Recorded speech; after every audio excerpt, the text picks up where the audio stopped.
everybody, Mrs. Heisey here. Today I am going to show you guys the first 3 steps on how to do the layered animal project. Number one thing, you want to make sure that you have your directions with you. There's a nice little check-off list here on the side. So once you complete one of the steps, make sure you check it off so you know what step you're on.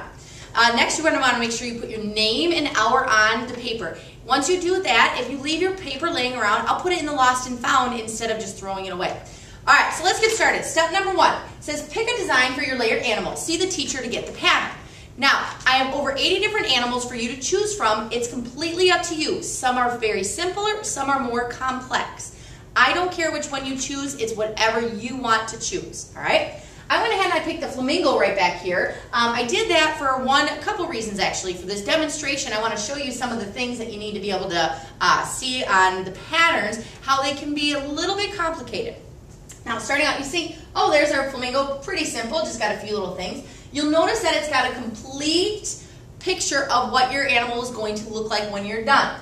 All right, one nice thing is everything is labeled with the numbers of the pieces that you are going to be cutting out. The first one, number 1, points to the flamingo head. That's right here. I have the number 1 located down here. Wonderful. Number 2, you're going to see that there are 2 of them. So I find my number 2, and this is where it starts to get a little bit complicated.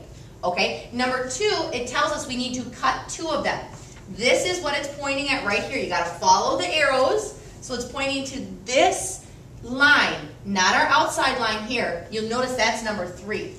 If you come back and look at our main pattern, we're pointing to the 2 right here. So that's why I need to cut out 2 of those pieces for number 2. Then I have number 3, 4 is our little tail. You can't see it on here, but I do have a little tail over there.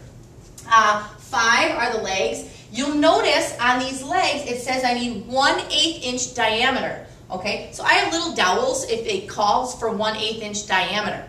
Now, some of you are going to have some things like the feet. On here, it's going to call for 1/8 of an inch thick. That is a thinner type of wood than we are going to use for the rest of our material. So if it tells you that you need something thinner, please let me know. I'll get you the material that you need. All right, so that was our step number 1. We picked out our pattern. We actually viewed it to see, now I know what I need to do. The next thing you're going to do is step number 2. It says calculate how much wood you will need for your animal. Tell the teacher how much you will need. I left 2 little spots on here, a width and a length. Now the thickness, I'm not really worried about the thickness. I need to know how much material you're going to use because all of our wood is going to be 3/4 of an inch thick, except unless you tell me that it's the 1/8 of an inch.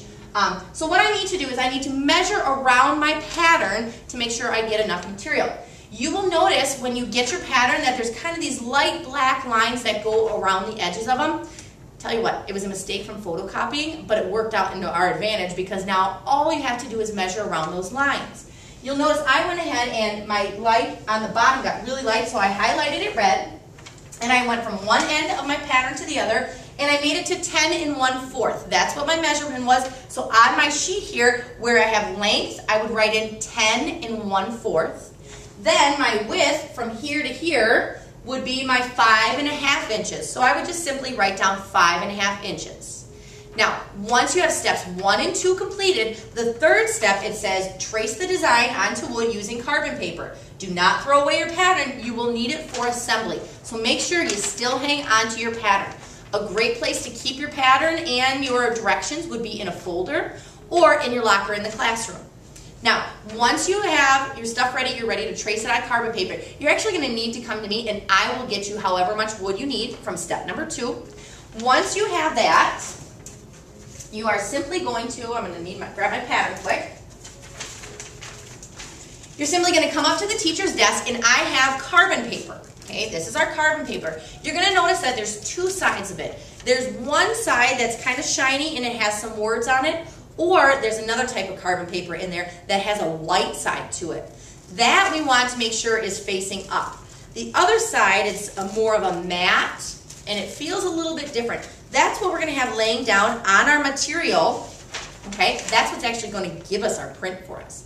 Then you're simply going to have this sitting on a table, and you're going to take your pattern, and you're going to place it on the board, making sure you keep your material or your things close to the edge. So notice if I were to fold this over and fold this over, my first piece is right close to the edge. It's a lot easier to cut when they're closer to the edge. So I would simply take a pencil and I'm going to trace the outline of my first piece. Now you can go really in any order that you like. I just like to start with number 1, so I keep everything in order. Now I'm not going fast at all. I'm going nice and slow, so I make sure my lines are nice and straight. Once I have it traced on there with carbon paper, I simply take it off, and there would be my example. That's what I would cut out. I would go ahead and I would repeat that step over and over again until I have all of my pieces on my pattern traced on to my piece of wood that I need. Once you're done with that, you would go on to step number 4 on here, and that's going to be a whole nother video. So if you have any questions with steps 1, 2, or 3, please make sure you ask the teacher, and I'm happy to help you out.